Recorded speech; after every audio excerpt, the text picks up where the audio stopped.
إذ رميت ولكن الله رمى وقال النبي صلى الله تعالى عليه وسلم إن الله زوالي الأرض فرأيت مشارقها ومغاربها وإن ملك أمتي سيبلغ ما زوي لي منها آمنت بالله صدق الله العلي العظيم وبلغنا رسوله النبي الكريم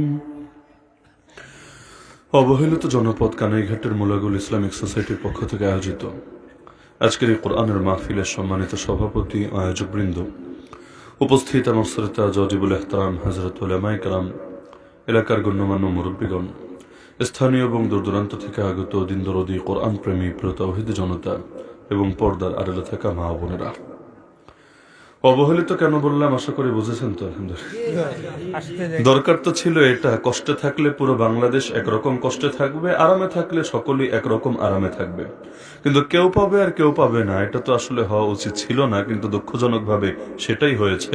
তো যারা একই দেশের মানুষদের ভেতরে বৈষম্য করেছে এবং কোন জাতিকে মাজলুম বানিয়ে রেখেছে, আল্লাহ রাব্বুল আলামিন তাদেরকে দুনিয়া এবং আখিরাতে সর্বোচ্চ বিনিময় দিয়ে দিন। আমরা আর কোনো আলাদা করে দোয়া না দিলাম, আল্লাহ ওদের জন্য যেটা প্রাপ্য আল্লাহ নিজেই দুনিয়া এবং আখিরাতে সেটা ওদেরকে দান করুন। খুতবার মধ্যে আমি কোরআন মাজিদের সূরাতুল আনফালের একটি আয়াত তেলাওয়াত করেছি। মৌলিকভাবে তিন ধরনের ঘটনা যেগুলোর ব্যাপারে ইঙ্গিত আল্লাহ তাআলা নিজেই কোরআনে দিয়েছেন। এক হলো বদর যুদ্ধের ঘটনা, দ্বিতীয় হলো খন্দকের যুদ্ধের ঘটনা, তৃতীয় হলো আসহাবুল উখদুদের ঘটনা। এই তিনটা ঘটনাকে যেটা আল্লাহ রাব্বুল আলামিন কোরআনে তুলে ধরেছেন, আলোচনায় টানবো ইনশাআল্লাহ। প্রথম বিষয় হলো, ইসলাম দিয়েছেন যিনি ইসলামকে বিজয়ী করার, প্রতিষ্ঠিত রাখার, সারা দুনিয়ার বুকে ছড়িয়ে দেওয়ার দায়িত্ব নিয়েছেন তিনি। আল্লাহ রাব্বুল আলামিন নিজেই যদি ইসলামকে বিজয়ী করার দায়িত্ব না নিতেন, পৃথিবীর জালেমরা বহু আগে ইসলামের নাম নিশানাও দুনিয়া থেকে মিটিয়ে দিত। কিন্তু এমন এমন কঠিন সময় এসেছে যখন মানুষ চিন্তা করেছে ইসলামের কি আর কোনো ভবিষ্যৎ আছে, ইসলামকে আবার কখনো ঘুরে দাঁড়াতে পারবে। যেমন চেঙ্গিস খান আর হালাকু খানের কথাই যদি আমি বলি, এই মঙ্গোলীয় জুলুম যখন শুরু হয়েছিল, তাতারিরা এসে ইসলামী খেলাফতকে প্রথমবারের মতো ধ্বংস করে কয়েক কোটি মুসলমানকে যখন শহীদ করে ফেলেছিল, ওই সময় মুসলমানরা ব্যাপকভাবে বলতো, যারা ইসলামুলা মুস্তাকবালালা, ইসলামের আর কোনো ভবিষ্যৎ নাই, ইসলামের আর কোনো ফিউচার নাই, এরাই মনে হয় ইয়াজুজ মাজুজ যাদের কথা কোরআনে উঠে এসেছে। সুতরাং আর মনে হয় কখনো মুসলমানরা মাথা উঁচু করে দাঁড়াতে পারবে না। কিন্তু আলহামদুলিল্লাহ, আল্লাহ দেখিয়েছেন এরপরও 700-800 বছর পার হয়েছে, মুসলমান খালি মাথা উঁচু করে দাঁড়িয়েছে এমন না। বর্তমান বিশ্বে সংখ্যার বিবেচনায় যেই ধর্মের লোক সবচাইতে বেশি আছে 2 নম্বরে, সেটাই হলো এই মুসলমান। 1 নম্বরে আছে খ্রিস্টান 220 কোটি, 2 নম্বরে মুসলমান 200 কোটি ছাড়িয়েছে আরো বহু আগে। এবং পশ্চিমা গবেষকরাই বলছে সেদিন বেশি দূরে না যেদিন সংখ্যার বিবেচনায় খ্রিস্টানরা আর 1 নম্বরে থাকতে পারবে না, মুসলমানরা সংখ্যায়ও 1 নম্বরে চলে আসবে।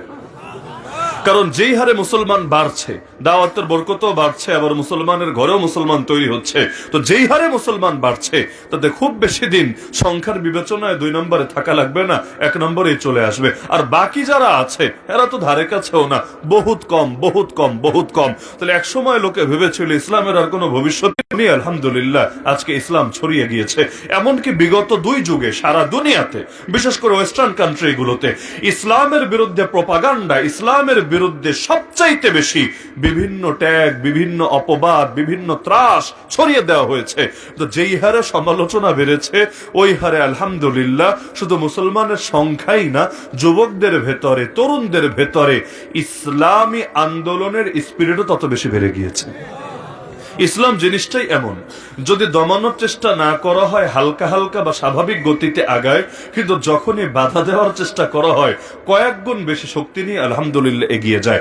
আমার নবীর জামানায় নবী একা যখন দাওয়াত দিতে শুরু করলেন, একা আর কয়জনকে দাওয়াত দিতেন? মক্কা শরীফে তো ওই সময় হজের সুবাদে সারা দুনিয়া থেকে মানুষ যেত। আল্লাহ নবী একা কয়জনের কাছে যেতেন, কয়জনকে দাওয়াত দিতেন, কয়জনকে বোঝাতেন? লেকিন আলহামদুলিল্লাহ নবীর এই দাওয়াতি মিশন সবচাইতে বেশি গতি পেয়েছিল কখন জানেন?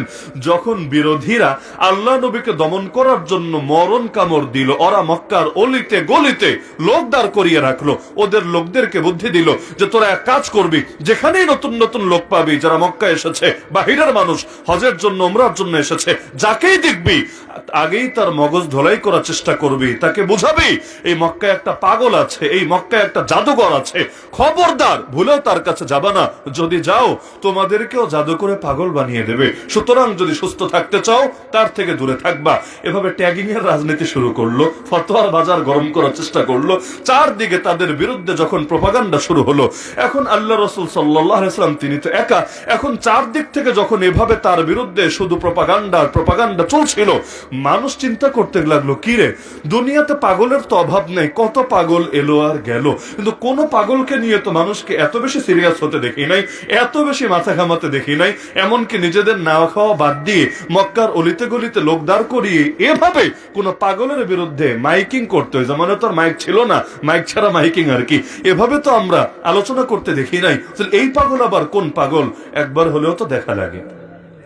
মনে হয় পাগল একটু আনকমন পাগল, একটি ইউনিক ক্যাটাগরির পাগল, একবার হলেও তো পাগল দেখা লাগে, কারণ কমন জিনিস তো দেখার মধ্যে মজা নাই, যেটা যে জায়গায় আনকমন সেটাই তো মানুষ দেখে। আপনি কক্সবাজার গেলে কি দেখবেন? আপনি তো সিএনজি বাস এগুলো দেখবেন না, আপনি সমুদ্র দেখবেন। কেউ যদি সিলেটে ঘুরতে আসে, হোটেল আছে, অনেক খাবারের রেস্টুরেন্ট আছে, এগুলো তো আর দেখবে না, সে পাহাড় দেখবে। যেই জায়গায় যেটা ইউনিক থাকে মানুষ তো সেটাই দেখার চেষ্টা করে। ওরা ভাবলো, যেমন ধরেন পাবনায় যদি কেউ ঘুরতে যান, পাবনার হেমায়তপুরে কি দেখবেন? পাগল তো দেখবেন, পাগলা গারদেই তো যাওয়ার চেষ্টা করবেন। এমনকি পাগলা গারো দেখলে সাধারণ লোকেরা যায় তাই তো না। একটা গল্প শুনেছিলাম, পাকিস্তানের প্রেসিডেন্ট তিনি একবার পাগলা গারদ ভিজিট করতে গিয়েছেন। এখন গিয়ে তিনি যেহেতু গিয়েছেন, তার সঙ্গে তো আরো প্রটোকলে এবং বিভিন্ন গুরুত্বপূর্ণ ব্যক্তিরা থাকবে, তো তিনি যাচ্ছেন। এক পর্যায়ে একটা পাগল বেশ কৌতূহল নিয়ে তাকে জিজ্ঞেস করলো, আপনি কে? কারণ পাগলেরও কৌতূহল জেগেছে, এইটা আবার কে? নতুন মানুষ দেখা যাচ্ছে, কোট শুট পরা, সাথে আবার বহুত লোক। জিজ্ঞেস করলো, আপনি কে? উনি গর্বের সাথে পরিচয় দিলেন, আমি হলাম এই রাষ্ট্রের প্রেসিডেন্ট। পাগল হাসতে হাসতে শেষ। পাগল বলছে, ও আচ্ছা, আমরা যখন নতুন এসেছিলাম আমরাও বলতাম। তো এখন দুনিয়াতে দেখা যায় এটা স্বাভাবিক ব্যাপার, মানুষ কোথাও গেলে যেটা ইউনিক আনকমন সেটাই দেখার চেষ্টা করে। আপনি রাস্তা দিয়ে হেঁটে যাচ্ছেন, একটা বাসার দেয়ালে হঠাৎ দেখলেন লেখা আছে, খবরদার কেউ জানালা দিয়ে ভেতরে তাকাবেন না। কোন বাসার দেয়ালে কিছু লেখা নাই, কিন্তু একটা বাসার দেয়ালে লিখে রেখেছে লাল কালি দিয়ে বা যে কোনো কালি দিয়ে, খবরদার কেউ ভেতরে তাকাবেন না। আপনাদের কি ধারণা কেউ আর তাকাবে না, তাই না? কেউ তাকাবে না। অন্য কোনো বাসায় তাকাক বা না তাকাক, ওই বাসায় তাকাবে। এমনকি ভদ্র মানুষ, মুরব্বী মানুষে কেউ যদি যায়, ডাইরেক্ট তাকাতে লজ্জা হলো, চোখের কোনা দিয়ে হলো একবার দেখার চেষ্টা করবে ভেতরে কি আছে। আরবিতে একটা প্রবাদ আছে, আল ইনসানু হারিসুন আলা মা মুনিআ, মানুষ নিষিদ্ধ জিনিসের ব্যাপারে বেশি আগ্রহী হয়ে থাকে। জালেমরা যে সমস্ত আলেমদেরকে জেলে ভরেছে, কি লস্ট তাদের করতে পেরেছে। ওরা তো ভেবেছিল জেলে ভরলে এদের কথা মনে হয় মানুষ শুনবে না, এদের প্রতিবাদে আর মনে হয় কেউ জাগ্রত হবে না। অথচ ওরা জানে না, এভাবে জেলে ঢুকিয়ে ঢুকিয়ে কখনো মানুষের হৃদয়ের মহব্বত কেড়ে নেওয়া যায় না। যেই যে আলেমদেরকে জেলে নিয়েছে, তাদের জনপ্রিয়তা আগের চাইতে 1000 গুণ বেশি বেড়ে গিয়েছে। এমনকি যাদেরকে আর বাঁচতেই দেয় নাই, নির্মম ভাবে শহীদ করেছে, আলহামদুলিল্লাহ, তাদেরও লস করতে পারে নাই। তারা জীবিত থাকলে যতটা শক্তিশালী থাকতো, আল্লাহর পথে যখন শাহাদাত বরণ করেছে, আল্লাহ তাদেরকে আরো বেশি শক্তিশালী এবং অমর বানিয়ে দিয়েছে। হকের মোকাবেলা তো এভাবে করা যায় না। তো যখন তার অলিতে গলিতে লোক দাঁড় করিয়ে দিল, এখন যাকেই বলে মক্কায় পাগল আছে, জাদুঘর আছে, সেই চিন্তা করে এই পাগলকে একবার হলেও তো দেখা লাগে। এখন যেই যায় পাগল দেখতে, ফিরে আসে নবীজির ভক্ত হয়ে, অনেকে কালেমা পড়ে মুসলমান হয়ে। তো লাভ হলো না লস হলো? লাভ হলো না লস হলো? এজন্য যত বেশি গালি হবে, যত বেশি বাধা হবে, যত বেশি পথের মধ্যে কাটা বিছানো হবে, ইসলাম তত বেশি শক্তি নিয়ে সামনের দিকে এগিয়ে যাবে। এজন্য দুনিয়াতে দেখবেন গত 2 যুগে সবচাইতে বেশি ইসলামোফোবিয়া এবং ইসলামের বিরুদ্ধে প্রপাগান্ডা করা হয়েছে। আলহামদুলিল্লাহ, লস হয় নাই, বরং লাভই হয়েছে। সারা দুনিয়ায় মুসলমানের সংখ্যা বেড়েছে। বিগত সময়ে ইসলামের কথা বললেই জঙ্গি ট্যাগ দিয়ে জেলে ভরতো। এখন প্রতিটা যুবকই আলহামদুলিল্লাহ, সাধারণ যুবকেরা যারা কোনোদিন মাদ্রাসার বারান্দায় পাও দেয় নাই, তারাও স্বপ্ন দেখে আমরাও জামানের হাদি হব, আমরাও বাতিলের বিরুদ্ধে প্রতিবাদী হব, আমরাও আবরার ফাহাদ হব, আমরাও আবু সাইদ হব, আমরা অন্যায়ের টুটি চেপে ধরবো। এর জন্য যে জান দেওয়া লাগে, হাসি মুখে আমরা শাহাদাত বরণ পালন করব, এই যে একটা প্রজন্ম গড়ে উঠেছে, হ্যাঁ এগুলো তো শুধু হুজুরদের ওয়াজে গড়ে উঠেছে এমন না, বরং জুলুম যত বেড়েছে জাতির ভেতর জাগরণও সেই হারে বেড়েছে। আলহামদুলিল্লাহ। তাহলে কি বুঝলেন, ইসলামকে দমানোর চেষ্টা করে লাভ আছে? নাই, বরং তো স্বাভাবিক গতিতে ছেড়ে দেন, একটু হালকা হালকা আগাবে, কিন্তু খেপায়া দিয়েন না, বাধা দিয়েন না। গতি এমন বাড়বে ইনশাআল্লাহ দেখবেন অল্প সময় বহুদূরে ছক্কা লেগে যাবে। তো এই যে আমার আল্লাহ নিজেই ইসলাম দিয়েছেন, নিজেই ইসলামকে বিজয় করার দায়িত্ব নিয়েছেন। আপনি বলতে পারেন আল্লাহ যদি ইসলামকে বিজয় করার দায়িত্ব নেন, তাহলে আমাদের এত কষ্ট করা লাগে কেন, আমাদের এত রক্ত ঝরানো লাগে কেন, আমাদেরকে বন্দিত্ব বরণ করতে হয় কেন, আমাদেরকে পদে পদে মুসিবতে পড়া লাগে কেন? প্রশ্ন আসে নাকি আসে না? আল্লাহ সব করে, এটা তো সবাই জানে এবং সবাই মানে। আল্লাহু লা ইলাহা ইল্লা হুয়াল হাইয়ুল কাইয়ুম। এই কাইয়ুম অর্থই হলো এমন রব যিনি সবকিছু নিয়ন্ত্রণ করেন। এই আসমান নিয়ন্ত্রণ করেন কে? এই জমিন নিয়ন্ত্রণ করেন কে? এই কুল কায়নাত নিয়ন্ত্রণ করেন কে? সবকিছুই তো নিয়ন্ত্রণ করেন আল্লাহ। তা আল্লাহ বলে দিলেই তো ইসলামের বিজয় হয়ে যায়। আল্লাহ যদি চান আগামীকাল ভোর হওয়ার আগে মসজিদ আকসাকে মুক্ত স্বাধীন করতে পারেন নাকি পারেন না? আল্লাহ যদি চান আগামী 1 মাসের ভেতরে ওই দেশের আকাশে কালেমার পতাকা উড়াতে পারেন নাকি পারেন না? আমার আল্লাহ চাইলে তো সবই পারেন, সবই পারেন। এমনকি ইতিহাস সামনে রাখলে দেখবেন আব্রাহা যখন, ঘটনা সবাই জানেন, আব্রাহা যখন তার বিশাল হস্তি বাহিনী নিয়ে আসলো কাবা শরীফকেই ভেঙে দিবে বলে, কাবা শরীফ পর্যন্ত যাওয়ার আগেই এক পর্যায়ে তার বাহিনীর লোকেরা একটু ছড়িয়ে গেল, বিভিন্ন জায়গায় গিয়ে লুটোতরাজ করতে লাগলো। এক ময়দানে গিয়ে দেখলো এটা তো দুনিয়ার স্বাভাবিক একটা গতি, যার যখন পাওয়ার আসে, যার যখন ক্ষমতা আসে, আল্লাহর ভয় যদি দিলে না থাকে, তখন মানুষের সম্পদগুলার এই নিজের সম্পদের মতো মনে করতে থাকে। এজন্য কিয়ামতের একটা আলামতে নবী বলেছেন, যখন ইদাত্তুখিদাল ফাইউ দুআলা ওয়াল আমানাতু মাগনামা ওয়াজ যাকাতু মাগরামা, 15টা আলামত নবীজি বলেছেন।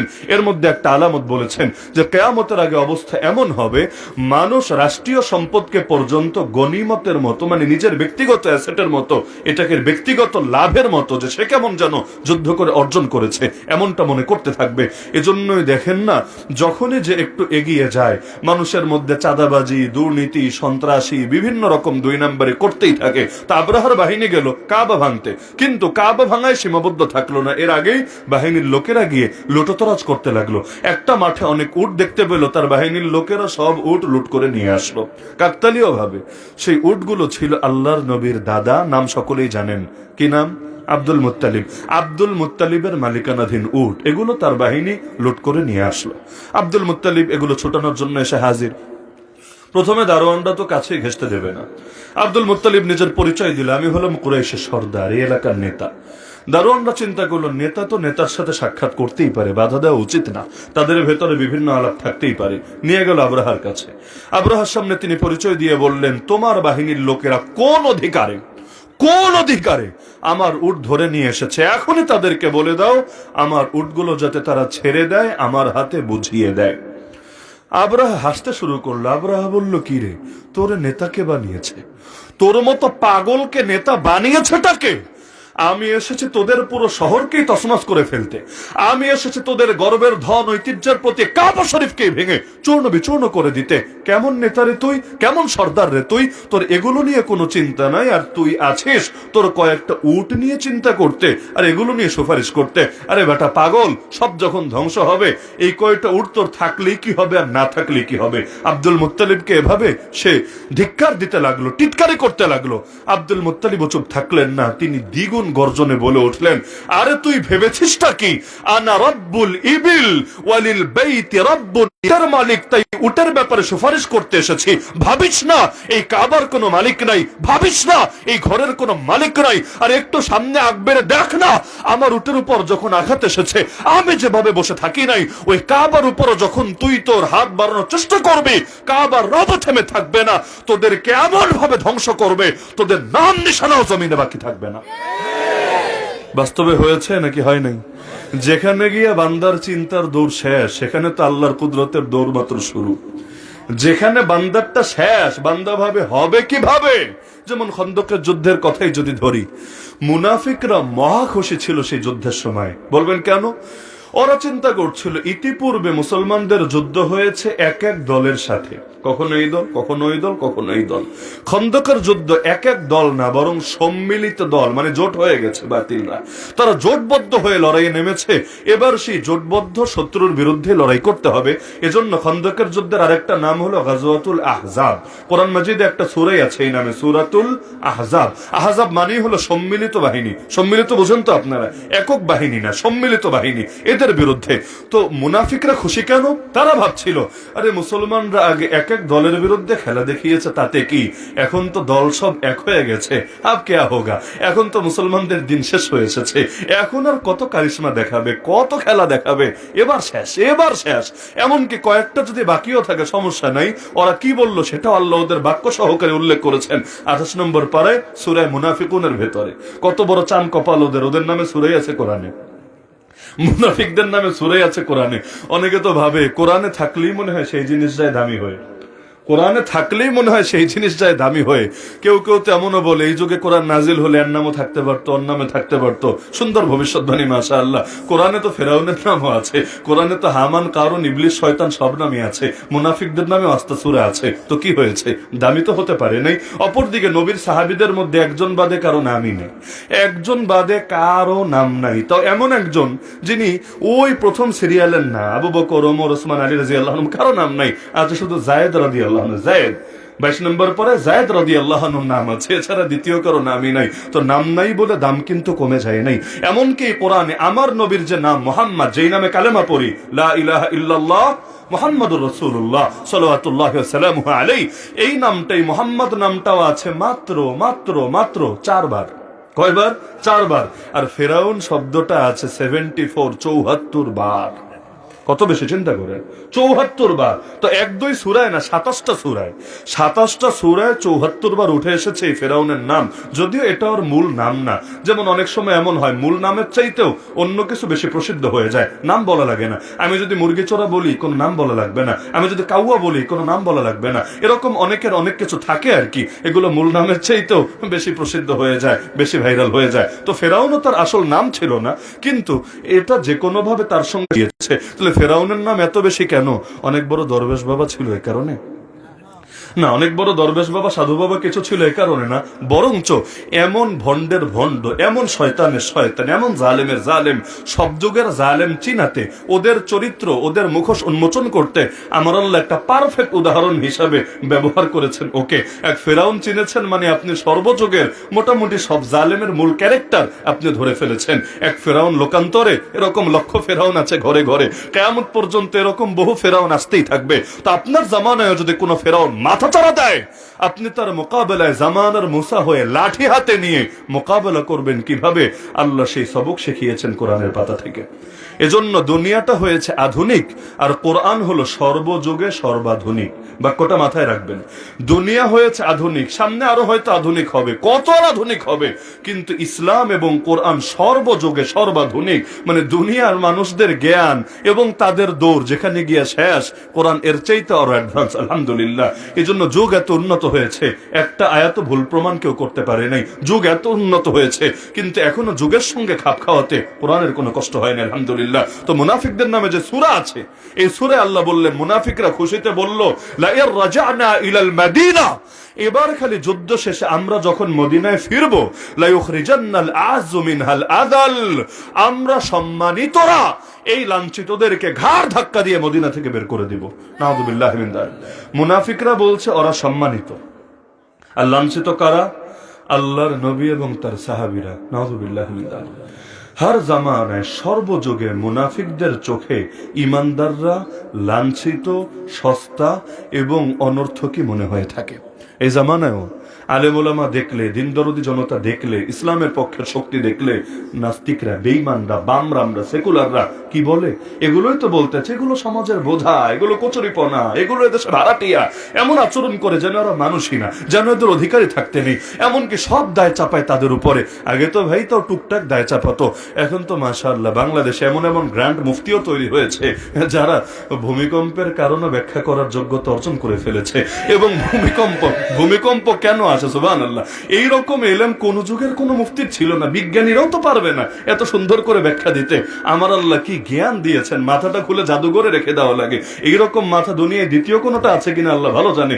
ভূমিকম্পের কারণ হলো ইসলামের পক্ষের লোকেরা, তারা নাকি এমন পাপ করেছে, এমন শিরিক করেছে, আল্লাহ সইতে পারেনি, আল্লাহ তাআলা ভূমিকম্প পাঠিয়ে দিয়েছে। যদিও নিজেরা কি করেছে, ওইটা আনবে না মুখে, ওইটা আনবে না মুখে। আনলে দুনিয়ার মধ্যে নিজেদের ধান্দাবাজি চলবে কিভাবে, আল্লাহ হেফাজত করুক। এভাবে দুনিয়ার মধ্যে প্রত্যেকে নিজেকে যখন সাধু মনে করবে আর সব দায় অন্যদের কাছে তুলে দিবে, বুঝবেন কিয়ামত আসতে বেশি দেরি নেই, কিয়ামত খুব কাছাকাছি চলে এসেছে। তো মুনাফিকরা বললো ওরা হলো সম্মানিত, নাউযুবিল্লাহ, আর নবী এবং তার সাহাবীরা লাঞ্ছিত। যদি ওরা তো মরবে, সবাই মরবে, এরপরও যদি নবী অথবা সাহাবীদের কেউ বেঁচে থাকে, ওরা মদিনায় গিয়ে ঘাড় ধাক্কা দিয়ে বের করে দিবে, নাউযুবিল্লাহ। ওই ময়দানের কথা, খন্দকের যুদ্ধ, আল্লাহ নবী এবং তার সাহাবীরাও চিন্তায় আছেন, এত বিশাল সম্মিলিত বাহিনী, এদের মোকাবেলা কিভাবে হবে, কিভাবে এদের মোকাবেলা করবেন। ওই সময় এক বিখ্যাত সাহাবী, আমি নাম বললে সবাই চিনবেন, সালমান ফারিসি রাদিয়াল্লাহু আনহু, নাম শুনেছেন না? বিখ্যাত সাহাবী সালমান ফারিসি, মুরব্বী সাহাবী, প্রবীণ সাহাবী। তিনি বললেন, ইয়া রাসূলুল্লাহ, আমার মাথায় একটা বুদ্ধি আছে, আপনি শুনে দেখেন, যদি এটা ভালো মনে হয় আপনি প্রয়োগ করে দেখতে পারেন। তিনি বললেন, আমাদের এলাকায় মানে ইরানে, পারস্যে এক সিস্টেমে যুদ্ধ হয় যে যখন কোনো বাহিনী আমাদের রাষ্ট্রের উপর হামলা চালায়, প্রতিরোধ যুদ্ধ করতে হয়, তখন আমাদের লোকেরা এলাকার বাইরে গিয়ে, আরো সামনে গিয়ে বিশাল করে গর্ত বানায়, বিশাল গর্ত, যেটাকে পরীক্ষা বলে। এই গর্ত বানানোর সুবিধা হলো এবার ওদিকের বাহিনী এসে ঘোড়া নিয়ে, উট নিয়ে, হাতি নিয়ে ভেতরে ঢুকতে পারবে না। কারণ ইয়া বড় গর্ত থাকলে, যেমন আপনাদের নদী আছে, নদী, এখন নদী পাড়ি দিয়ে আমি কি গাড়ি নিয়ে আসতে পারবো? সম্ভবই তো না, আমাকে নামতেই হবে, আমাকে নৌকায় অথবা যে কোনো বাহনে আমাকে এখানে আসতে হবে। তো ওরা বিশাল করে গর্ত বানায় যাতে বাহিনীর মূল প্রবাহটা নষ্ট হয়ে যায়, তারা উট ঘোড়া নিয়ে ভেতরে ঢুকতে না পারে। এখন গর্ত যদি উট ঘোড়া রেখে নিজেরা পায়ে নেমে যদি তারা যেতে চায়, তীর বাহিনী তো আছে, তীরন্দাজ বাহিনী তীর মেরে মেরে সবগুলোকে সাফা সাফা করে ফেলবে, লড়াইটা সহজ হবে।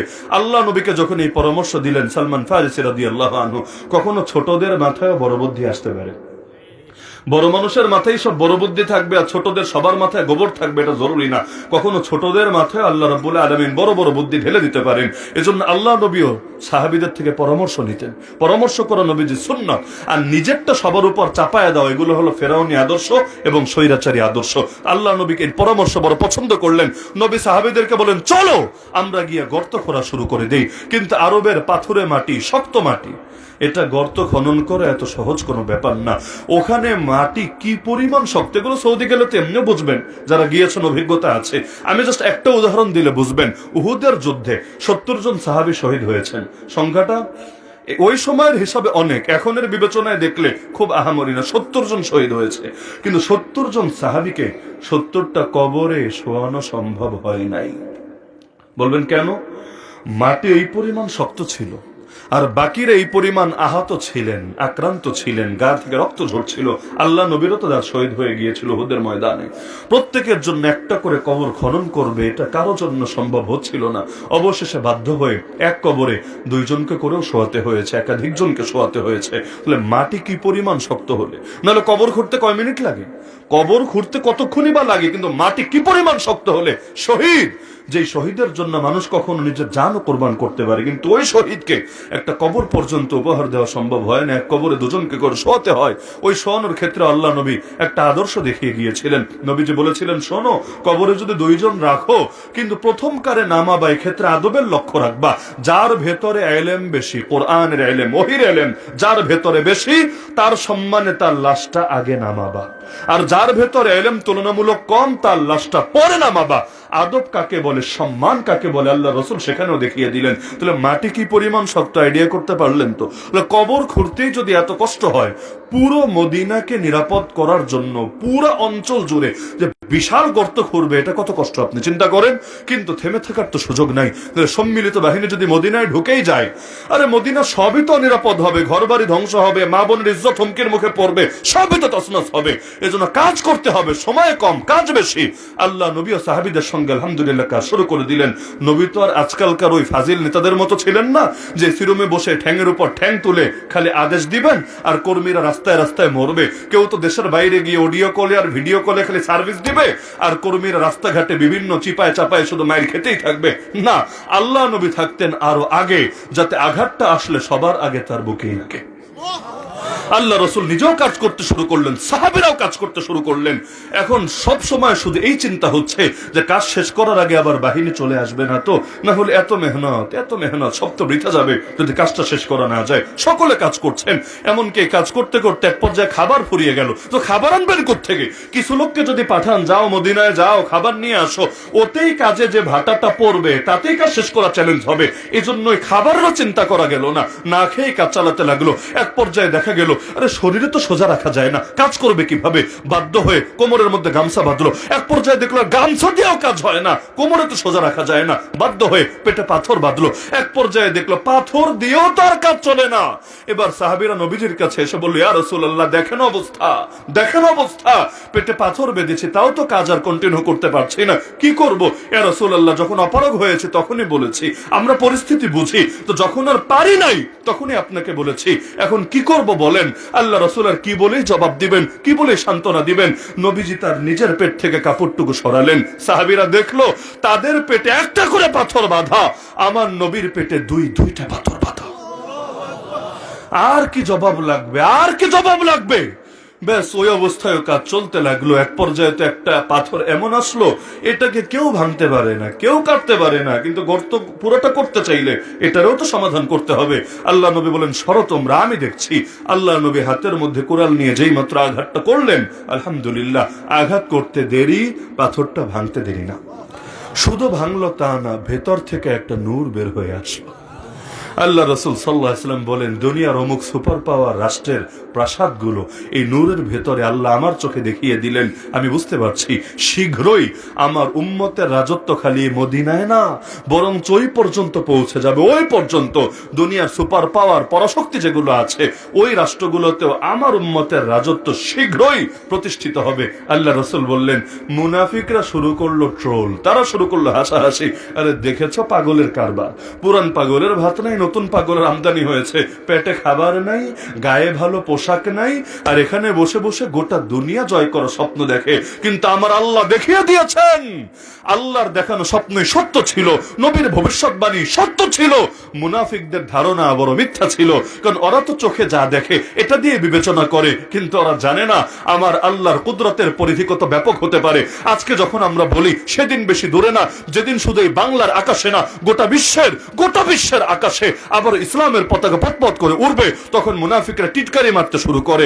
আরে মোল্লারা বৈশা স্বপ্ন দেখে, এরা বসে বসে মনে মনে মন কলা খেতে থাকে, কিন্তু ওরা জানে না আমরা তো জাস্ট ওসিলা মাত্র। আরে বাপ মরলে বাচ্চা না খায়া মরে না, আল্লাহ একভাবে না একভাবে খাওয়ানোর ব্যবস্থা করেই করে। একইভাবে ইসলামকে বিজয় করার জন্য আমিও কিছু না, আপনিও কিছু না। আরে যেই দায়িত্ব আমার আল্লাহ নিজে নিয়েছেন, সেই মিশন তো কমপ্লিট হবেই হবে। সেদিন বেশি দূরে না যেদিন আবারও এই বিশ্বটা ইসলামের বিশ্ব হবে।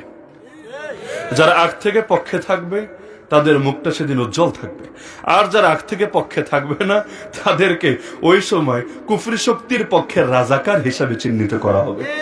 কিছু পাগল এমন আছে 3 তারিখ 4 তারিখ আগস্ট মাসে 2024-এ 3 তারিখ 4 তারিখ এসে ব্লান্ডার করে ফেলেছে।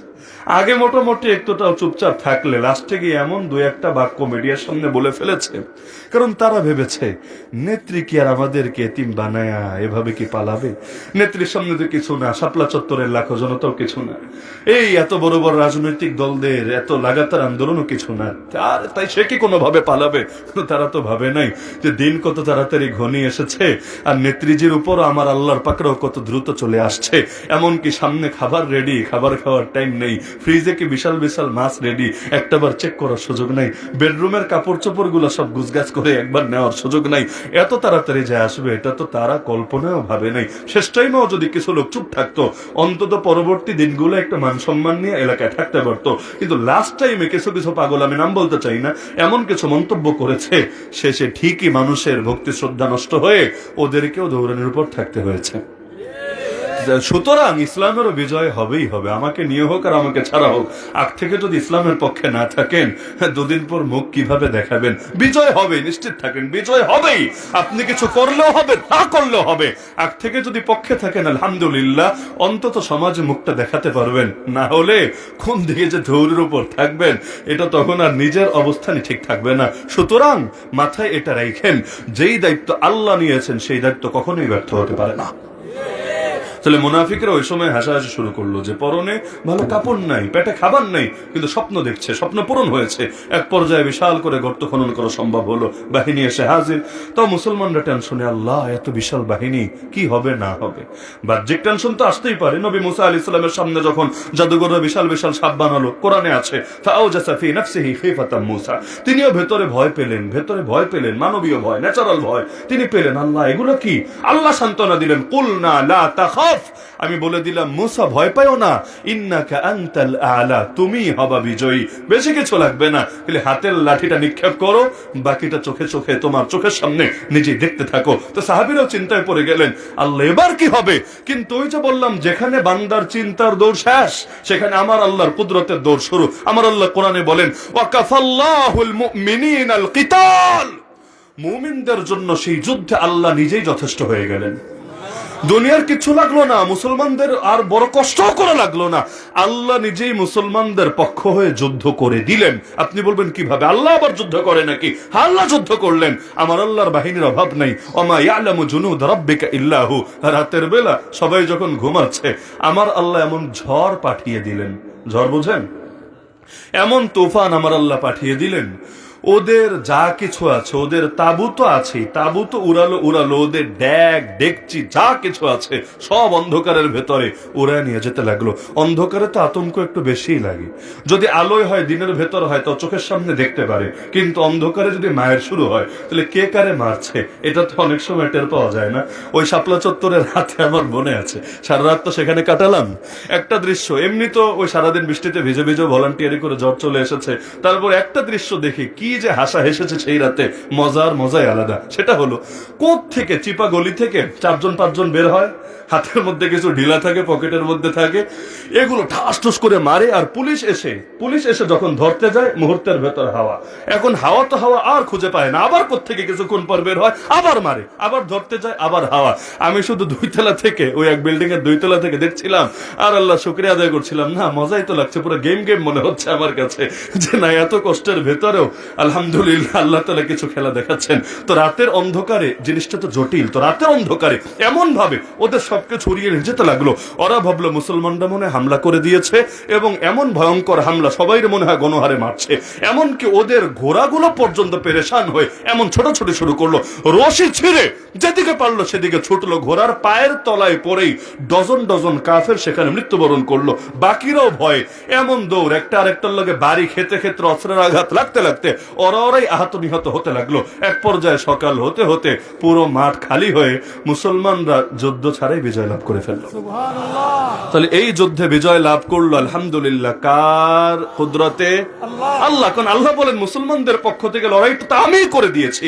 আর বাস্তবে তো আমার আল্লাহ নিজেই যখন কোনো বিষয়ের দায়িত্ব নেন, সেটা ব্যর্থ হবে কল্পনা করেন কিভাবে? এক যুদ্ধে তো এমন হয়েছিল, যুদ্ধ শেষ করে নবীজি সাহাবীদেরকে নিয়ে ফিরছিলেন, ফেরার পথে দুপুর বেলা, সৌদি আরবে যারা গিয়েছেন বুঝবেন, রোদের যে তাপ, সূর্যের যে তাপ, দুপুর বেলা চলাই যায় না। আবার মরুভূমির দেশ, নিচেও গরম হয় আর উপরের গরমটা আছে। নবী সাহাবীদেরকে বললেন একটু রেস্ট করো, তাপটা কমুক, এরপর আবার আমরা চলবো ইনশাআল্লাহ। এখন মরুভূমিতে রেস্ট করবে কই? বালুর উপরে তো আর রেস্ট হবে না। সাহাবীরা ছড়িয়ে গেলেন, যেখানে যেখানে গাছ পেলেন, ঘন ঘন গাছ তো নাই, এখানে একটা, ওই দূরে একটা, ওই দূরে একটা, যে যেখানে পারলেন, এই গাছের নিচে 5 জন, ওই গাছের নিচে 10 জন, এভাবে ছড়িয়ে যেতে লাগলেন আলহামদুলিল্লাহ। এখন একটা মুশরিক পেছন থেকে ফলো করতে করতে আসছিল, দেখি মুসলমানরা কই যায়, কি করে, কোন অবস্থানে আছে। ফলো করতে করতে সে দেখলো, বেশ এটাই তো সুযোগ, সাহাবীরাও ছড়িয়ে গিয়েছে।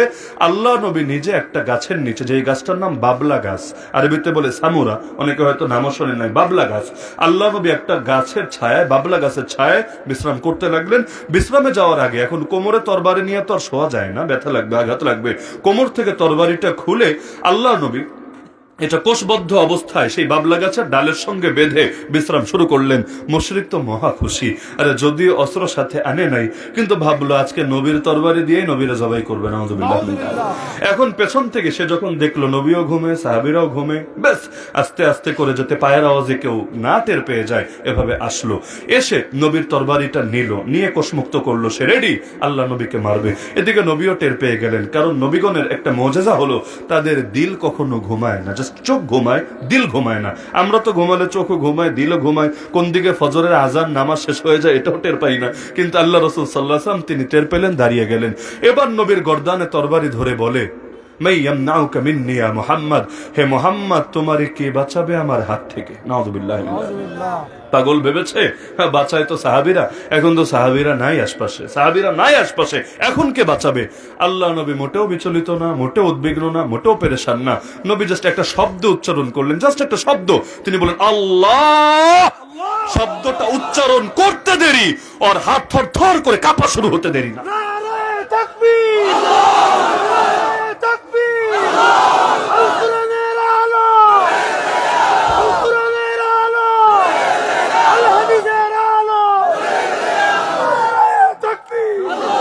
হাত এমন ভাবে কাঁপতে লাগলো, হাত থেকে তরবারি পড়েই গেল।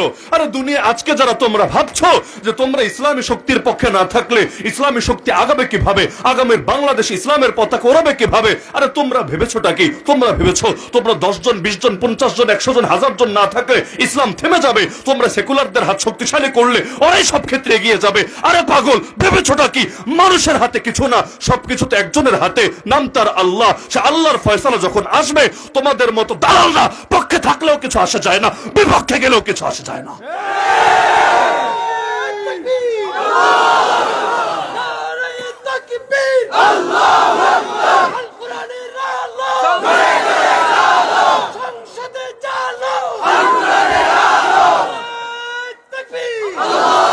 এই বাংলাদেশে আরো বহু আগে ইসলামের বিজয় হয়ে যেত যদি না কিছু লেবাসধারী ভণ্ড বিভিন্ন কুফুরকে, বিভিন্ন কুফরি মতবাদকে নরমালাইজ করার ঠিকাদারি নিজেদের কাঁধে না নিত।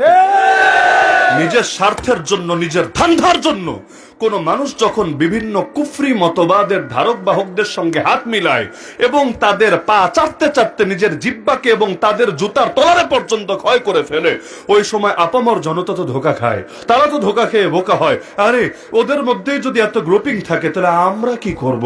আমরা কার পাশে যাব? আর হুজুররাই যদি কুফরি মতবাদের পাশে থাকতে পারে, আমরা থাকতে কি সমস্যা? এজন্য আল্লাহ নবী সাল্লাল্লাহু আলাইহি ওয়াসাল্লামের ইতিহাস যারা পড়েছেন আমার ভুল হলে ধরায় দিয়েন। আল্লাহ নবীকে মক্কায় ক্ষমতা অফার করা হয়েছিল নাকি হয় নাই? আল্লাহ নবীকে আবু জাহালের চাইতে বড় নেতা আছে মক্কায়? আবু জাহাল এবং তার সাঙ্গপাঙ্গ নিয়ে নবীর আপন চাচা আবু তালেবকে সাক্ষী রেখে বলেছিল, আবু তালেব তোমার ভাতিজাকে বোঝাও, ওর কি লাগবে? ও যদি সুন্দরী নারী চায় আরবের সবচেয়ে সুন্দরী নারীর সাথে বিয়ে দিব। ও যদি সম্পদ চায়, কত সম্পদ লাগবে আমরা কসম খেয়ে বললাম সম্পদের পাহাড় বানিয়ে দিব। 3 নম্বর অপশন, আর ও যদি ক্ষমতা চায়, মজার বিষয়, ও যদি ক্ষমতা চায় তাকেও দারুন নদওয়ার একজন সদস্য বানিয়ে নিব, নেতা বানিয়ে নিব। একটা পার্থক্য বুঝছেন? এই নেতা বানানোর অর্থ কি জানেন? এই নেতা বানানোর অর্থ এটা না যে আবু জাহাল এখন নবীর কর্মী হয়ে কাজ করবে, আবু লাহাব এখন আল্লাহ নবী সাল্লাল্লাহু আলাইহি ওয়াসাল্লামের কর্মী হয়ে কাজ করবে, না না, এটা না।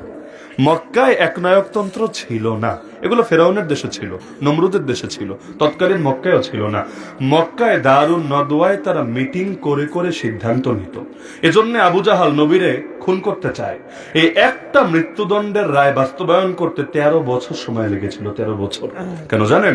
আবু জাহাল মারতে চায়, কিন্তু নেতা তো সে একা না, আরো তো নেতা আছে, নবীর বংশ বনু হাশেমেরও তো নেতা আছে। তারা বলে খবরদার, এই সাহস করিস না। আমরা তার ধর্মে না থাকতে পারি, কিন্তু সে আমাদের বংশের ছেলে, আমাদের গায়ে টাচ করে দেখ না, একদম পুরো সব বন্ডামি ছুটায় দিব। এগুলো শুনে শুনে ঠান্ডা হয়ে থাকতো। তাহলে মক্কায় কিন্তু একনায়কতন্ত্র ছিল না। যদি থাকতো তাহলে ব্যাখ্যা এটা করতে পারতেন যে আবু জাহাল মাশাআল্লাহ কি বিনয়ী, কি উদার, নিজে গদি ছাইরা আল্লাহ নবীরে গদি দেওয়ার জন্য রেডি। না না, বরঞ্চ তারা চাচ্ছে কি বোঝেন? এই জামানার কারো কারোর সাথে মিলে যেতে পারে, মিললে আমার কিছু করার নেই। সিরাত তো সিরাত, ইতিহাস তো ইতিহাস। তো আল্লাহ রসুল অফার দিল যে তাকে দারুন নদওয়া সদস্য বানাবে। দারুন নদওয়া হলো ওদের সময়ের পার্লামেন্ট, ওদের সময়ের সংসদ। এখানে নবীকে সদস্য বানানোর মানে কি? মানে হলো আল্লাহ নবীর একটা চেয়ার দিবে, একটা সিট দিবে, মোহাম্মদ ভাতিজা তুমি এখানে বসো। এরপর বাকি ওরা যত নেতা আছে, কাফের নেতা, তাগুত নেতা, সব বসবে। বসার পর কি হবে জানেন? বসার পর এক একটা আইন বানানোর জন্য ওরা মতামত নিবে। যেমন চোরের সাজা কি দেওয়া যায়, এটা নিয়ে ওরা মতামত জিজ্ঞেস করবে। আল্লাহর নবী দাঁড়ায় বলবেন, চোরের সাজা একটাই, ওয়াসারিকু ওয়াসারিকাতু ফাকতাউ আইদিয়াহুমা। আল্লাহর আয়াত পড়ে শোনায় দিবেন যে চোর হোক আর চুন্নি হোক, মানে বেড়া হোক আর বেডি হোক, কোনো মাফ নাই, উভয়টারই হাত কেটে দিতে হবে। এটা হলো আল্লাহর পক্ষ থেকে সাজা। নবী কোরআনের আয়াত পড়ে দিবেন। আবু লাহাব দাঁড়ায় বলবে, বেটা ভাতিজা, মাথাটা ঠান্ডা রাখ, দেখতে হবে চোরটা কি আমার দলের না বিরোধী দলের।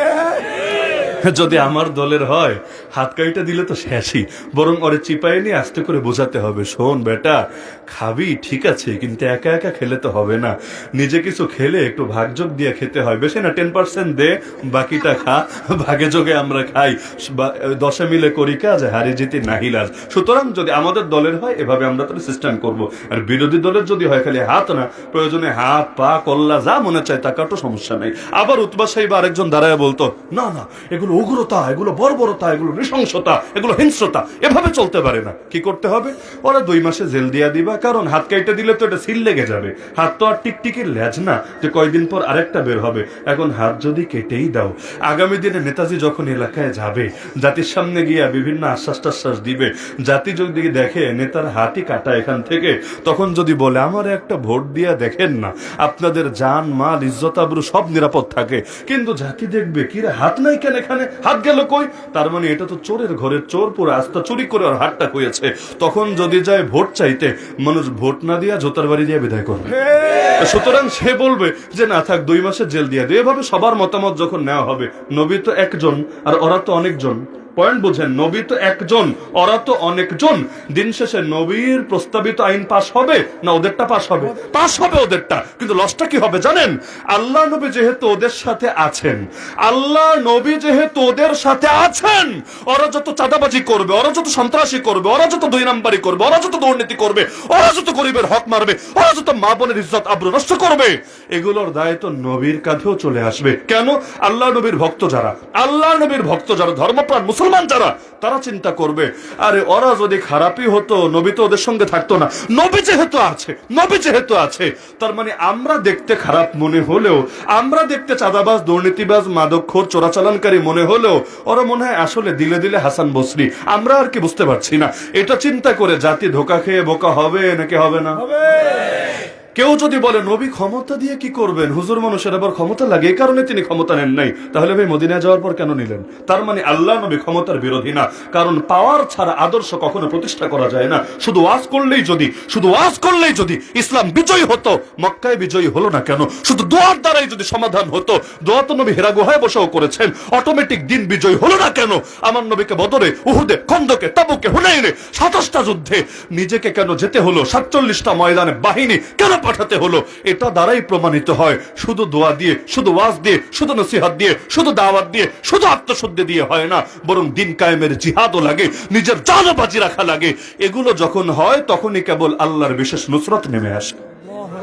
এজন্য আল্লাহ নবী সাল্লাল্লাহু আলাইহি ওয়াসাল্লাম তিনি ক্ষমতার বিরোধী ছিলেন না। পাওয়ার তো জরুরি, পাওয়ার ছাড়া কখনোই আদর্শ বিজয়ী হবে না। তো মক্কায় কেন নিলেন না? কারণ মক্কায় তিনি যদি দায়িত্ব নেন, এর দ্বারা ইসলামের ফায়দা হবে না, নিজের কিছু ধান্দা হলে হতে পারে, ইসলামের ফায়দা হবে না।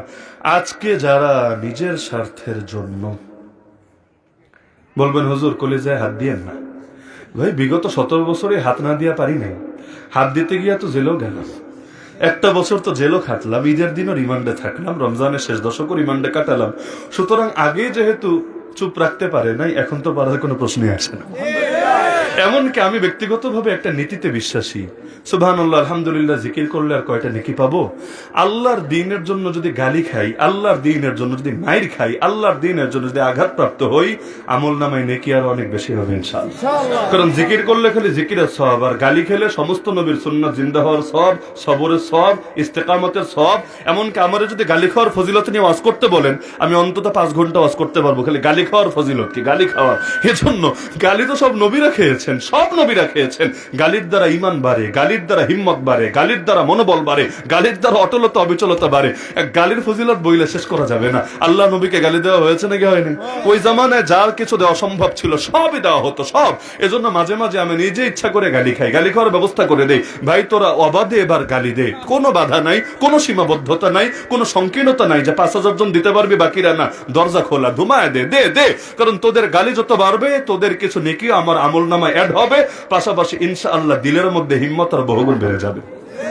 তো সুতরাং যারা নিজস্ব স্বার্থে আল্লাহর জমিনে ইসলামের বিজয়ের পথে বাধা সৃষ্টি করছেন, বিভিন্ন কুফরি মতবাদগুলোকে নরমালাইজ করছেন, এমনকি অন্যায়কারীদের সিঁড়ি হয়ে তাদেরকে অন্যায় করার পথ খুলে দিচ্ছেন, আর নিজের মাথায় কাঁঠাল রেখে ভণ্ডদেরকে সেই কাঁঠাল খাওয়ার সুযোগ করে দিচ্ছেন, কিয়ামতের দিন আল্লাহর কাছে জবাব দেওয়ার জন্য প্রস্তুত থাকেন।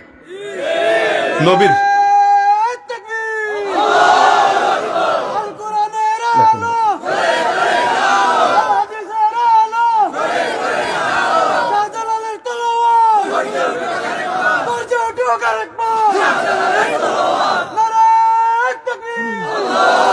আদর্শের পথে থাকতে গিয়ে মানুষ যদি দুনিয়ার বুকে কখনো ক্ষমতা লাভ নাও করে, তারপরও সে সফল। বলবেন দলিল কি? সূরা বুরুজের নাম শুনেছেন? কানাইঘাটের মানুষ না শুনলে আর কে শুনবে? অবশ্যই শুনেছেন, আমার ধরনের অনেকের মুখস্থ আছে। সূরা বুরুজের মধ্যে আমার আল্লাহ আল ফাউজুল কাবীর এই শব্দটা, যালিক আল ফাউজুল কাবীর বলেছেন নাকি বলেননি? আল ফাউজুল কাবীর মানে মহা সফলতা, বিশাল বড় সফলতা। আমার আল্লাহ কোনটাকে সফলতা বলেছেন জানেন? না, রাষ্ট্র ক্ষমতা পাওয়াকেও বলেন নাই। কারণ যার ব্যাপারে আমার আল্লাহ শব্দটা ব্যবহার করেছেন, ছোট একটা বাচ্চা, আসহাবুল উখদুদের ঘটনা, ছোট একটা বাচ্চা। আমাকে অতীতে ওই স্বৈরাচারের আমলে কেউ যখন জিজ্ঞেস করতো, এত বড় বড় কথা বলেন, কি করতে পারবেন আপনারা, কি করতে পারবেন? আমি এটাই জবাব দিতাম, আর কিছু করা লাগবে না তো। যদি আসহাবুল উখদুদের বালকটার মতো হতে পারে জিন্দেগি, কি করেছে জানেন? তার জামানায় সে এবং তার গুরু, যার মাধ্যমে সে কালেমা পেয়েছে, এই দুইজনই ছিল হকের উপর, বাকি সবাই বাতিলের উপর চলে গেছে। এক পর্যায়ে ওই বাচ্চার এক মন্ত্রী অন্ধ হয়ে গিয়েছিল। এখন অন্ধ যেহেতু, তার চিকিৎসা দরকার, সে যে কোনো ভাবে জানলো একটা বাচ্চা আছে, আলহামদুলিল্লাহ, যার জন্য দোয়া করে আল্লাহ তার দোয়াই কবুল করে। কুষ্ঠরোগী বলেন, অন্ধ বলেন, যে যে রোগী নিয়ে তার কাছে যাক, বাচ্চাকে আল্লাহ কারামত দিয়েছেন। যদিও সে নবী না, কিন্তু কারামাতুল আউলিয়া হাক্কুন, ওলিদের কারামত সত্য। সে দোয়া করে দিলে আল্লাহ দোয়া কবুল করে। মন্ত্রী গিয়ে হাজির, তুই আমাকে আমার চোখটাকে সুস্থ করে দে। বাচ্চা বলল, আমি তো সুস্থ করতে পারি না, সুস্থ তো করেন একজনই, তিনি কে? আল্লাহ। আপনি যদি তাকে মেনে নেন, তাকে স্বীকৃতি দেন, আমি তার কাছে আপনার কথা বলে দিতে পারি, কিন্তু আমার হাতে কোনো ক্ষমতা নাই। তিনি যদি উপযোগী মনে করেন, আপনাকে সুস্থ করতে পারেন, কিন্তু আপনি তাকে মানলে আমি তার কাছে আপনার কথা বলতে পারি, না মানলে আপনি যদি স্বীকারই করেন না, তার কাছে আপনার কথা আমি কিভাবে বলি? মন্ত্রী চিন্তা করল, নষ্ট হয়েছে, ডাক্তাররাও নিরাশ, আমার চোখ ফিরুক, এরপর কারে খোদা মানলাম নয়, এটা নিয়ে এত টেনশনের দরকার নেই। মন্ত্রী বলল, কি কালেমা পড়া লাগবে, শেখাও আমাকে। বাচ্চা শেখালো, কালেমা পড়ে নিল, বাচ্চা দোয়া করে দিল, আলহামদুলিল্লাহ, অল্প সময়ের ভেতরেই মন্ত্রীর চোখ সুস্থ হয়ে গেল। বাদশার দরবারে গিয়ে যখন স্বাভাবিক সাইন এবং কাজ করতে লাগলো, বাদশা অবাক, কি রে, কোন ডাক্তার তোমার চোখকে সুস্থ করলো? সে বললো, আরে ডাক্তার না, আমার রব আমার চোখকে সুস্থ করে দিয়েছে। কি বললো তুমি? আমি ছাড়া আর কোন রব আছে নাকি? হ্যাঁ বাদশা, আপনার রব, আমার রব, সবার রব তো একজনই, তিনি হলেন আল্লাহ, লা ইলাহা ইল্লাল্লাহ। ওই শুরু হলো জুলুম। এক পর্যায়ে জুলুম সইতে না পেরে বাচ্চার কথা বলে দিল, বাচ্চাকে ধরে আনলো, এবার বাচ্চার উপর জুলুম করলো, বাচ্চাকে এক পর্যায়ে এই পরিমাণ জুলুম করলো, বাচ্চাও বাধ্য হয়ে তার গুরুর নামও বলে দিল। এবার এনে সেই গুরুকে হত্যা করা হলো, মন্ত্রীকেও বিভিন্ন ভাবে শায়েস্তা করলো, আর এরপর বাচ্চাকে হত্যা করার জন্য উদ্যোগী হলো। বাচ্চা চিন্তা করলো, আল্লাহ, এখন সবাই তো শেষ হয়ে যাচ্ছে, কালেমার উপর যারা ছিল, ইমানের উপর যারা ছিল, সব শেষ হয়ে যাচ্ছে। এবার বাচ্চাকে মারার জন্য একটা বাহিনী দিয়ে সে পাহাড়ের চূড়ায় পাঠালো। এই পুরো ঘটনাটা, এটা কোনো বানোয়াট ঘটনা, সহিহ মুসলিম শরীফের মধ্যে আছে, সহিহ মুসলিমে বিশাল হাদিস, এবং সূরা বুরুজের তাফসীর যে কোনো কিতাব থেকে খুললেই পুরো ঘটনা আপনি পেয়ে যাবেন ইনশাআল্লাহ। বাচ্চাকে তার বাহিনী দিয়ে পাহাড়ে পাঠালো, কেন? পাহাড়ের চূড়ায় নিয়ে ধাক্কা দিবা, এক ধাক্কা দিয়ে নিচে ফেলবা, যখন নিচে পড়েও মরবে, মৃত্যু নিশ্চিত হবা, এরপর তোমরা ফিরে আসবা। এখন বাহিনী নিয়ে গেল, এখন এই বিশাল আর্মির সদস্যদের সামনে সে বাচ্চা আর কি, তার তো এই শক্তিও নাই, এই গায়ের বলও নাই, এদের সাথে মোকাবেলা করবে, আর সে তো প্রফেশনাল ফাইটারও না যে এতজনকে সে শায়েস্তা করে এরপর সে ফিরে আসবে। আলহামদুলিল্লাহ, মুমিনের এমন একটা অস্ত্র আছে, যে অস্ত্র পারমাণবিকের চাইতে শক্তিশালী। বলতে পারবেন সে অস্ত্র কি? মাশাআল্লাহ, সে অস্ত্রের নাম হলো দোয়া। দোয়া মুমিনের এমন একটা অস্ত্র, যদি আল্লাহ কবুল করে নেন, পৃথিবীর পারমাণবিক অ্যাটম পাওয়ারের সামনে কিছু না। বাচ্চা গিয়ে কি দোয়া পড়লো, দোয়াটা শিখে রাখেন, জীবনে কাজে দিবে ইনশাআল্লাহ। সহিহ মুসলিম শরীফের মধ্যে আছে এই দোয়া। বাচ্চাটা গিয়ে বলল, আল্লাহুম্মা কফিনিহিম বিমা শি'তা, আল্লাহুম্মা কফিনিহিম বিমা শি'তা। আল্লাহুম্মা মানে তো বুঝেন, হে আল্লাহ, ইকফিনিহিম মানে আপনি আমার জন্য ওদের ব্যাপারে যথেষ্ট হয়ে যান, মানে আমি তো কিছু করতে পারছি না আল্লাহ, আপনি আমার জন্য যথেষ্ট হয়ে যান। বিমা শীতা, যেমনে চান এমনি, মানে মাইটটা কেমনে দিবেন আমি আর বইলা দিলাম না, আল্লাহ আপনি যেমনে চান এমনি এগুলোকে সাইজ করে দেন। ছোট দোয়া না, আল্লাহুম্মা কফিনিহিম বিমা শীতা, মনে থাকবে না ইনশাআল্লাহ? এই দোয়া যখন পড়লো, আলহামদুলিল্লাহ পাহাড়ে এমন ভূমিকম্প শুরু হলো, কাঁপতে কাঁপতে কাঁপতে কাঁপতে একটা একটা করে সব পরে মরে গেল। বাচ্চাটা কিভাবে ও মরলো না, ও পাহাড়ে চূড়াই রয়ে গেল। চাইলে পালাতে পারতো, সব যেহেতু শেষ, পালাতে পারতো, পালায় নাই। কারণ পালালে নিজের জান বাঁচবে, আর জালেমের চোখে চোখ রেখে লড়াই চালিয়ে গেলে জাতির ঈমান বাঁচবে। আমরাও চাইলে পালাতে পারতাম না, কি জানেন না? যখন নরেন্দ্র মোদীজি ফিরে গেলেন এই গুজরাটের কসাই, একজন দুজন করে ধরা শুরু হলো। ফেব্রুয়ারি মাসে জালেমটা গেল, মার্চ থেকে গ্রেফতার শুরু, মার্চ গেল, এপ্রিল গেল, মে মাসের 5 তারিখ ঐতিহাসিক 5ই মে আমাকে 26তম পারা পড়লাম তারাবির নামাজে, 22 রোজা 23তম তারাবি শেষ করে বাসায় গেলাম। বাসা থেকে 10 মিনিটের কথা বলে উঠায় নিল যে এসপি সাহেব আপনার জন্য অপেক্ষায়, জাস্ট 10 মিনিটস। যদিও বুঝেছি 10 মিনিটস কোন 10 মিনিটস, 10 মিনিট শেষ হতে বেশি না, 1 বছর লেগেছে মাশাআল্লাহ। তো ওই যে উঠে আনলো, তো যখন চোখের সামনে একজন একজন ধরা হচ্ছে, চাইলে পালানো যেত না? যেত। কিন্তু সবাই যদি পালায়া যায় রে ভাই, জাতির সামনে হক্কার উপস্থাপন করবে। কিছু মানুষ গুলির সামনে যদি নিজের বুক পেতে দেয়, এর মাধ্যমেই জাতির ঈমানের বেশি ফায়দা হবে। পালালে নিজে বাঁচবে, আর থাকলে দেশ বাঁচবে, মানবতা বাঁচবে, জাতি বাঁচবে, সর্বোপরি আল্লাহর দিন বাঁচবে। বাচ্চাটাও পালায় নাই, বাচ্চাটা এসে হাজির হলো বাদশার সামনে। বাদশা অবাক, কিরে ট্যাবলেট, তুই কোত্থেকে আইলি রে? আমার বাহিনী কই? সে এক বাক্যে বলল, বাহিনী কই বোঝেন না, কাফাহুমুল্লাহ, ওদের জন্য আল্লাহই যথেষ্ট হয়ে গিয়েছে। বাদশা তো পুরো আসমান থেকে পড়লো, কিরে আমি কার সঙ্গে লাগলাম, এটা তো আগুন নিয়ে খেলা, কিন্তু ওরে তো ছেড়ে দেওয়া যাবে না। আচ্ছা বুঝেছি, মনে হয় পাহাড়ের সঙ্গে ওর আলাদা সম্পর্ক আছে, এজন্য দুর্ঘটনা ঘটেছে। এবার আর পাহাড়ে না, আরেক বাহিনী দিয়ে বলল, নিয়ে যাও সাগরের ভেতরে। ভূমিকম্প হলে কি সমস্যা? সাগর তো সাগরের ভেতর নিবা, ধাক্কা দিয়ে ফেলবা, ওইখানে ডুবে ডুবে মরবে, যতক্ষণ না মরবে ফিরবা না, মৃত্যু নিশ্চিত করে ফিরবা। এবার আর ভূমিকম্প হলো লস নাই, কাজ হবে। পাগল ভেবেছে আমার আল্লাহ মনে হয় শুধু ভূমিকম্প দিয়েই সাইজ করতে পারে, আর কিছু নাই, ওরা ভেবেছে আর কি। এখন নিয়ে গেল সাগরের ভেতরে, অস্ত্র তো একটা আছেই বাচ্চার, নাকি? অস্ত্রটা মনে আছে না? আল্লাহুম্মা কফিনিহিম বিমা শিতা। ব্যাস, বাক্য বলতে দেরি, যখন সমুদ্রের মাঝে নিল, এত বড় বড় ঢেউ আসতে শুরু করলো চোখের সামনে, ওটাকে তো ডুবালো, ভেঙে চূর্ণ বিচূর্ণ হয়ে গেল। যে নৌজানে গেল ভেঙে চূর্ণ বিচূর্ণ হয়ে গেল। ওই ওরাও আর টিকতে পারলো না। সাঁতার জানে, আর্মি সাঁতার জানবে না এটা তো আর অস্বাভাবিক, সব জানি, কিন্তু সাঁতারও কাজ হলো না। এমন ভাবে আঘাত আসতে লাগলো, সমুদ্রের ভেতরে সবগুলো চিরতরে হারায় গেল। কিন্তু এক খণ্ড কাঠের টুকরোর উপর পিচ্ছি কিভাবে ভেসে রইল। অবশেষে আস্তে আস্তে ওই সমুদ্রের পানি তাকে ধীরে ধীরে ঢেউগুলো তাকে সাইডে নিয়ে আসলো। এবারও চাইলে পালাতে পারতো, পালালো না। বাদশার সামনে গিয়ে হাজির। বাদশা তো আবার, কিরে তুই একা, আমার বাহিনী কই?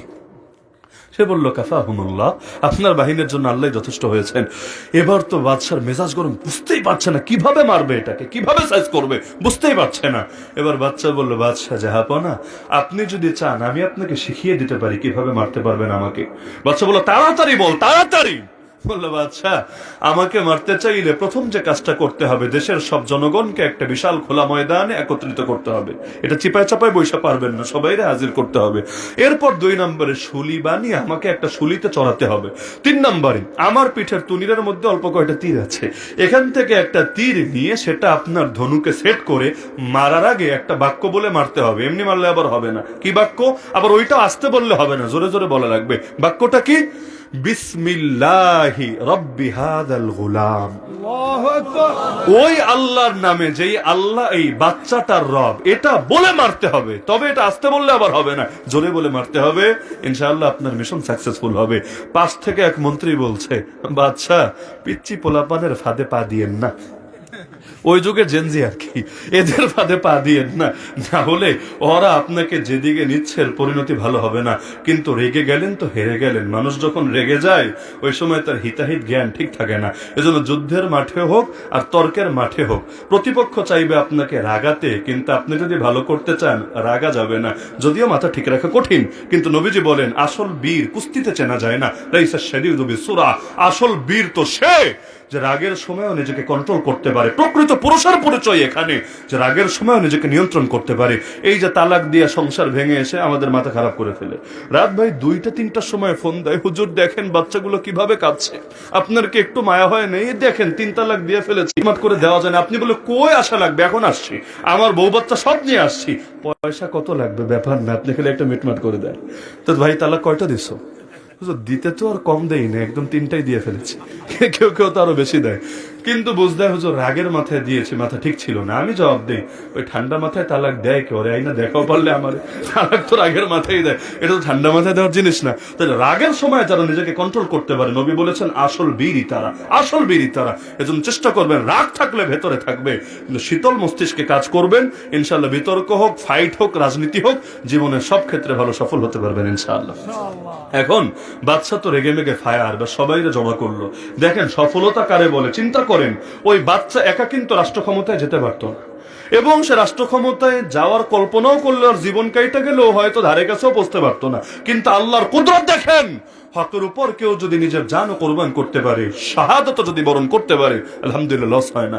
বাদশা সব জনগণকে একত্রিত করলো, ওই কৌশল অনুসারে শুলিতে চড়ালো, তীর নিল, ধনুকে লাগালো, বিসমিল্লাহি রাব্বি হাযাল গোলাম বলে তীর মারলো, আলহামদুলিল্লাহ কাজ হয়ে গেল। বাচ্চার গায়ে লেগে রক্ত দরদর করে গড়িয়ে পড়তে লাগলো, এক পর্যায়ে দেহ নিস্তেজ হয়ে গেল, সে শহীদ হয়ে গেল। কিন্তু এদিকে দুর্ঘটনা যা ঘটার ঘটে গেল, সব জনগণ বুঝে ফেললো এই বাদশা আসলে খোদা না, ও হলো ধোঁকাবাজ। ও এতদিন নিজেকে খোদা দাবি করেছে, মানুষ থেকে সেজদা দিত, কিন্তু মানুষ চিন্তা করলো ও যদি খোদা হতো আগে মারতে পারলো না, এখন আরেকজনের নাম নিয়ে যখন মারলো তখন কাজ হয়ে গেল। তাহলে আসল খোদা তো তিনি। এবার চারদিক থেকে গুঞ্জন উঠলো, একসাথে সবাই চিৎকার করে উঠলো, লা ইলাহা ইল্লাল্লাহ, লা ইলাহা ইল্লাল্লাহ, লা ইলাহা ইল্লাল্লাহ। এবার তো বাদশা এক একদিকে তাকায়, তার মাথা ধরছে না, হায় হায় কাজটা কি করলাম, মন্ত্রী তো ঠিক বলেছিল, এ আমি কাদের ফাঁদে পা দিলাম, সব তো শেষ হয়ে গেল। এবার বাদশা হুমকি দিল, খবরদার খবরদার, কালেমা বন্ধ কর, তোদেরকেও মারবো, খালি এক বাচ্চা না তোদেরকেও মারবো। তারা বলল জান দিতে রেডি আছি, ইমান দিতে তো রেডি না।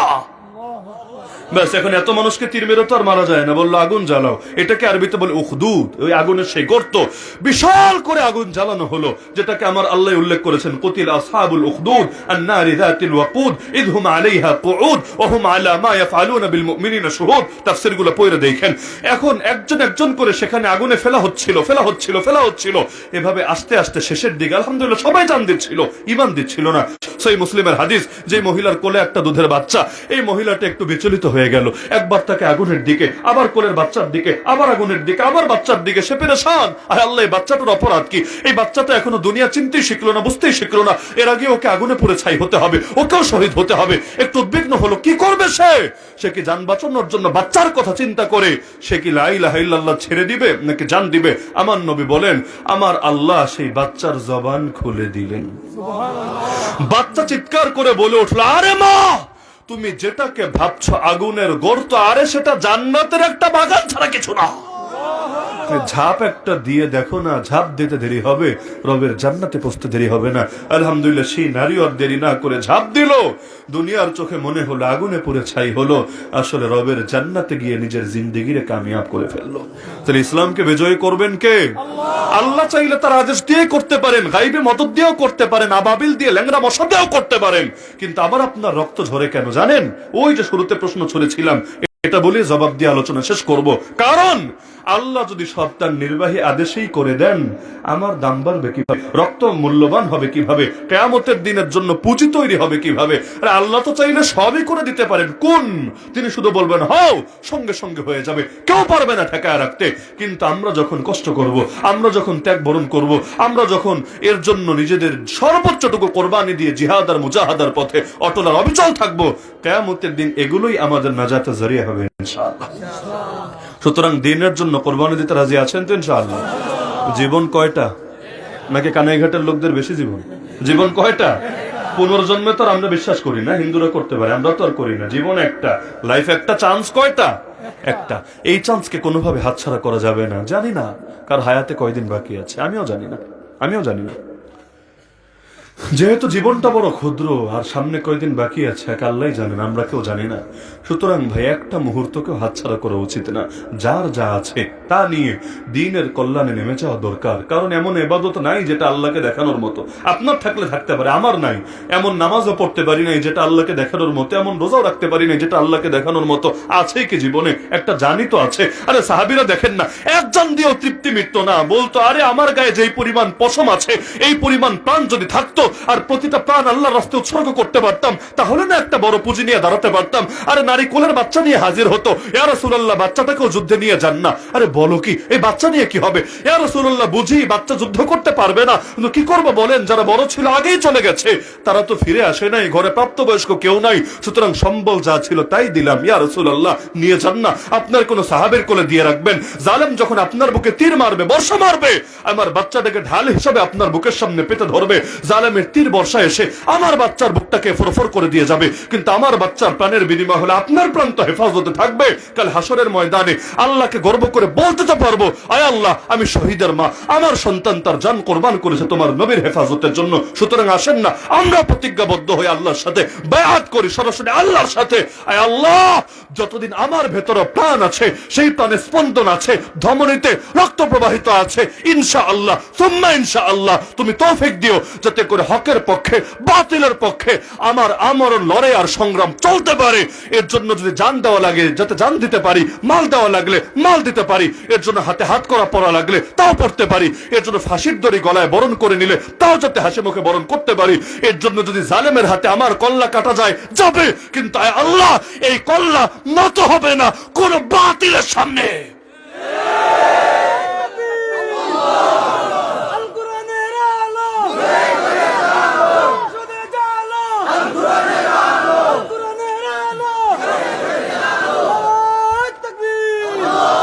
আমরা যদি না জাগি মা কেমনে সকাল হবে, তোমার ছেলে জাগলে গোমা রাত পোহাবে তবে। ফানা ফিল্লাহ কি তেহমে বাকা কা রাজ মুজমর হ্যায়, জিসে মরনা নেহি আতা উসে জিনা নেহি আতা। আর সুযোগ হাতছাড়া করা যাবে না। আর কোনো কুফুর, শিরিক, জাহেলিয়াত, কোনো দুর্নীতি, কোনো অন্যায়, কোনো সন্ত্রাস, এগুলোকে আর সুযোগ দেওয়া যাবে না। যেখানেই অন্যায় সেখানেই প্রতিবাদ, যেখানেই অন্যায় সেখানেই প্রতিরোধ। হকের পক্ষে সবাই যদি সবার সহযোগী হয়ে যায়, ইনশাআল্লাহ আগামীর বাংলাদেশে মুক্তি এবং শান্তি আর ইনসাফকে কেউ ঠেকায় রাখতে পারবে না। তো দ্বীনের জন্য ঐক্যবদ্ধ হতে রাজি আছেন তো ইনশাআল্লাহ? নিজেদের সব ধান্দা, সব স্বার্থ ছেড়ে আল্লাহর দ্বীনকে এগিয়ে নিতে রাজি আছেন তো ইনশাআল্লাহ? আল্লাহ সবাইকে তৌফিক দান করুন, আমাদেরকেও বিজয়ের মিছিলে শামিল হওয়ার তৌফিক দান করুন। ওই যে বলেছিলাম না, ইসলাম কিন্তু বিজয়ী হবে, রাজাকারি কইরেন না আগে আগে, তাহলে কিন্তু পরে বিজয়ের পর মুখ দেখাতে পারবেন না। থেকেই দ্বীনের পক্ষে থাকেন, আল্লাহ তাআলা ইনশাআল্লাহ দুনিয়াতেও দামি বানাবেন, আখিরাতেও সম্মানী বানাবেন।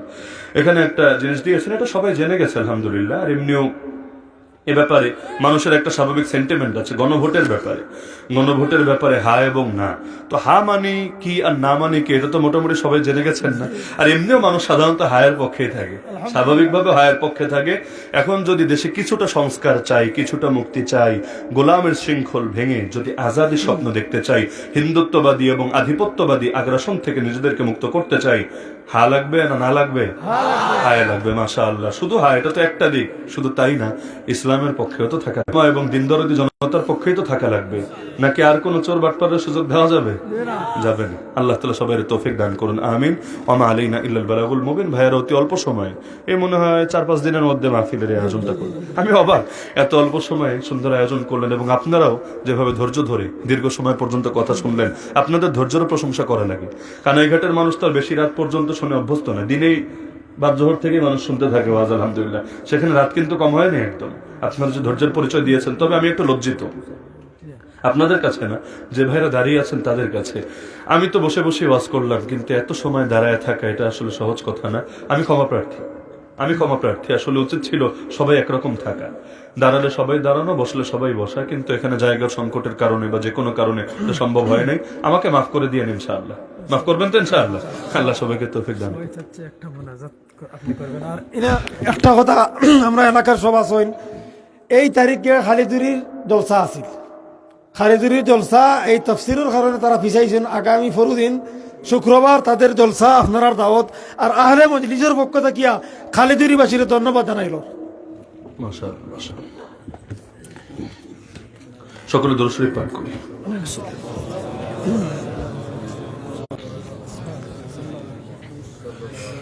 الحمد لله رب العالمين والصلاة والسلام على سيد المرسلين وعلى آله وأصحابه أجمعين يا رب العالمين يا أرحم الراحمين يا أحكم الحاكمين يا الله দীর্ঘ সময় পর্যন্ত কোরআনের কথা বলে এবং শুনে বড় আশা নিয়ে দুটো হাত তুলেছে। মেহেরবান আল্লাহ আপনার কাছে, মেহেরবান আল্লাহ দয়া করে আমাদের সবাইকে আপনি কবুল করে নেন।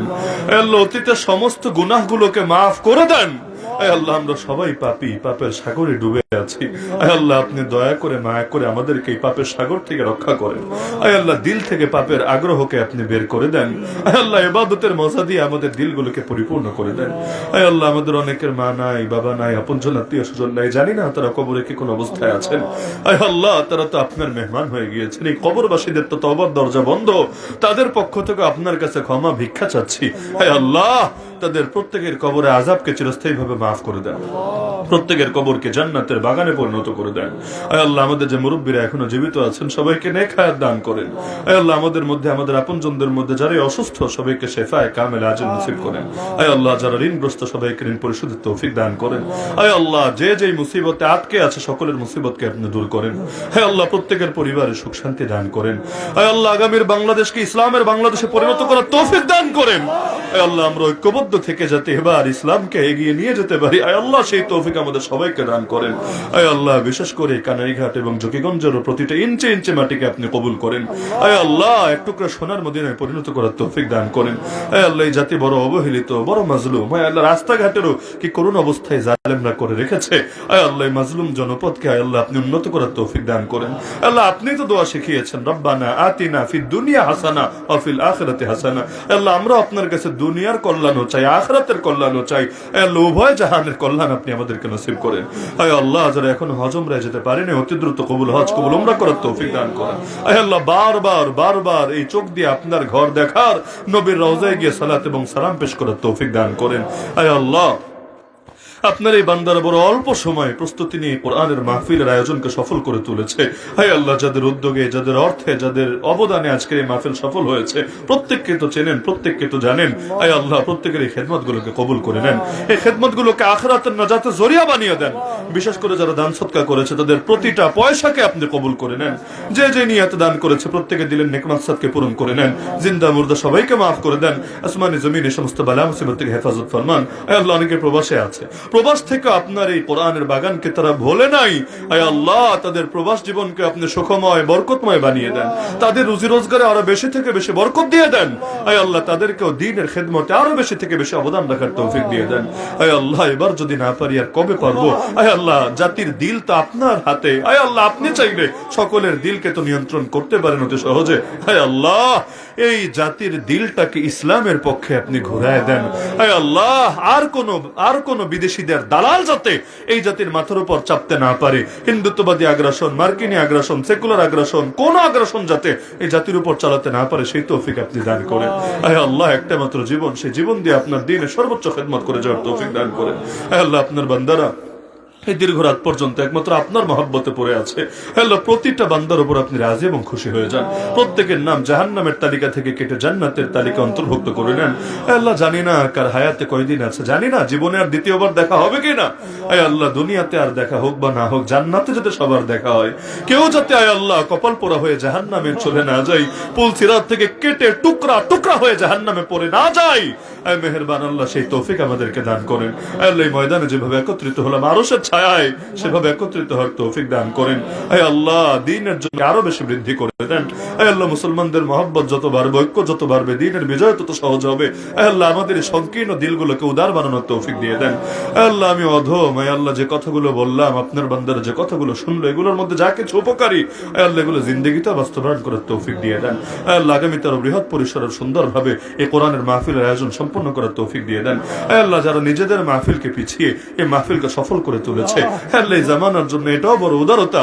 আল্লাহ আপনার এই বান্দাদের উদারতাকে আপনি আখিরাতের নাজাতের জরিয়া হিসেবে কবুল করে নেন। সুবহান রাব্বিকা রাব্বিল ইজ্জাতি